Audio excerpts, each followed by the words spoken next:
आज के दौर में जब समय की कीमत सोने से भी ज्यादा है, रैपिडो जैसी राइड हेलिंग सर्विसेज ने छोटी मोटी यात्राओं को आसान और किफायती बना दिया है।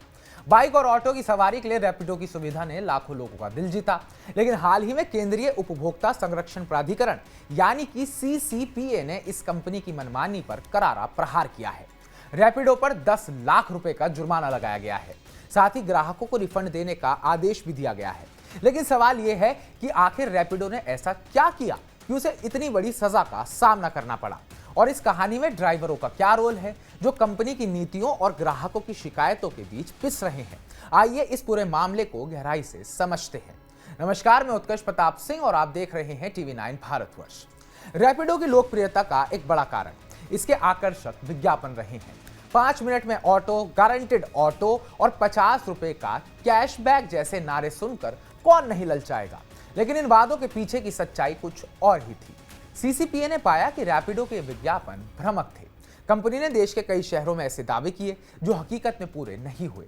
उदाहरण के लिए 50 रुपए का कैशबैक का वादा तो किया गया, लेकिन ये कैशबैक नगद में नहीं बल्कि रैपिडो कॉइन्स के रूप में दिया गया, और वो भी सिर्फ 7 दिनों की वैधता के साथ।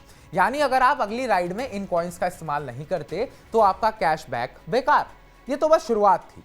जून 2024 से अब तक रैपिडो के खिलाफ ढेरों शिकायतें हुई, जिनमें से आधी का समाधान तक नहीं हुआ। ग्राहकों ने ड्राइवरों के बुरे व्यवहार, रिफंड ना मिलने और कैशबैक के वादे पूरे ना होने की शिकायतें की। सीसीपीए ने सख्त रुख अपनाते हुए रैपिडो को न केवल 10 लाख रुपए का जुर्माना ठोका, बल्कि ग्राहकों को 50 रुपए के कैशबैक का नगद रिफंड देने और भ्रामक विज्ञापनों को बंद करने का आदेश भी दिया। साथ ही कंपनी को 15 दिनों के भीतर अनुपालन रिपोर्ट जमा करने को कहा गया है। रैपिडो की मनमानी सिर्फ ग्राहकों तक सीमित नहीं है। कंपनी की नीतियों ने इसके ड्राइवरों को भी परेशानी में डाल रखा है। एक तरफ ग्राहक शिकायत कर रहे हैं कि ड्राइवर उनसे एसी चालू करने के लिए अतिरिक्त 50 रुपए की मांग करते हैं, और जब वो मांग पूरी होती है तभी वो अपनी जगह से हिलते हैं। लेकिन क्या आपने कभी सोचा कि ड्राइवर ऐसा क्यों करते हैं? इसके पीछे रैपिडो की उच्च कमीशन नीति है जो ड्राइवरों की कमाई को खा रही है। रैपिडो ड्राइवरों से प्रति राउंड 20 से 30% तक कमीशन वसूलता है। इसके अलावा ड्राइवरों को ईंधन, वाहन रखरखाव और अन्य खर्चे खुद वहन करने पड़ते हैं। एक रैपिडो ड्राइवर ने बताया, कंपनी इतना कमीशन लेती है कि दिन भर मेहनत करने के बाद भी हमारे पास कुछ नहीं बचता। एसी चलाने का खर्चा भी हमारी जेब से जाता है। अगर ग्राहक से 50 रुपए अतिरिक्त ना लें तो हमारी कमाई और घाटे में चली जाती है। ड्राइवरों की यह मजबूरी रैपिडो की नीतियों का नतीजा है। कंपनी एक तरफ ग्राहकों को सस्ती सवारी का लालच देती है तो दूसरी तरफ ड्राइवरों पर भारी कमीशन का बोझ डालती है। इसका नतीजा, ड्राइवर ग्राहकों से अतिरिक्त पैसे मांगने को मजबूर होते हैं और ग्राहक इसे ड्राइवर की मनमानी समझकर शिकायत करते हैं।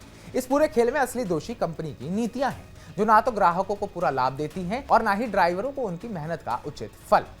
तो आपको अब ये भी बताते हैं कि आखिर रैपिडो की गलती कहां है, रैपिडो फंस कहां गई। रैपिडो की सबसे बड़ी गलती है ग्राहकों और ड्राइवरों के बीच संतुलन न बना पाना। कंपनी ने आकर्षक विज्ञापनों के जरिए ग्राहकों को लुभा तो लिया, लेकिन वादों को पूरा करने में नाकाम रही। कैशबैक के नाम पर कॉइन्स देना, जिनकी वैधता सिर्फ 7 दिन है, एक तरह से ग्राहकों के साथ धोखा ही है। दूसरी ओर ड्राइवरों से भारी कमीशन वसूल कर कंपनी उनकी कमाई को कम कर रही है, जिसके चलते ड्राइवर छोटी छोटी चीजों जैसे एसी चलाने को लेकर अतिरिक्त पैसे मांगने को मजबूर है। सीसीपीए का यह कदम रैपिडो के लिए एक सबक है कि ग्राहकों के भरोसे के साथ खिलवाड़ महंगा पड़ सकता है। लेकिन सवाल यह है कि क्या जुर्माना और रिफंड का आदेश रैपिडो को अपनी नीतियों में सुधार लाने के लिए प्रेरित करेगा, या फिर यह सिर्फ एक औपचारिक कार्रवाई बनकर रह जाएगी? तो हमारी इस पूरी रिपोर्ट को लेकर आपका क्या कहना है? आप भी आए दिन रोजमर्रा की जिंदगी में कैब करते हुए या फिर बाइक करते हुए क्या परेशानी फेस करते हैं? आपके साथ क्या क्या होता है? कमेंट बॉक्स में कमेंट कर जरूर बताइएगा, क्योंकि आपकी आवाज अब अनसुनी नहीं रहेगी। बाकी ताजा अपडेट्स पाने के लिए TV9 भारतवर्ष को सब्सक्राइब कीजिएगा।